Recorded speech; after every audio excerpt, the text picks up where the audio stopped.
ஈரணி மட்டும் சாப்பிடுறியாக்கா? ஏய் என்ன பாருங்க, நான் இவன் மட்டும் ஒரு தீனி பண்டாரமா இருக்கா, கேட்டு தான் சாப்பிடுவா. சாப்பாடு விஷயத்துல குறை வைக்க கூடாது. அண்ணா மாதிரியே நீயும் பழகிக்கோ. சங்கரா இங்கே பாரு. தயிர் தயிர் மோர் மோர்ன்ட்டு. சங்கரம்மா இங்கே பாரு. இங்கே பாருப்பா. இருங்க ஒரு நிமிஷம். ம் ம் கிடைக்க வேண்டாம்.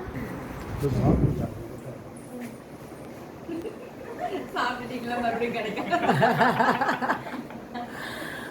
பாருங்க, எங்கேருந்து எங்கே வந்து நான் சமைச்ச சாப்பாடு எங்கள் அக்கா சாப்பிடுது.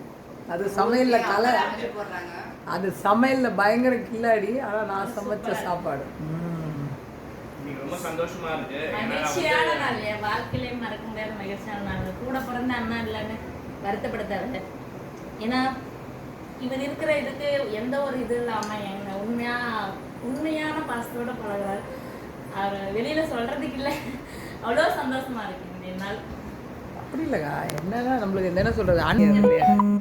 போதும், இந்த சந்தோஷம் போதும்.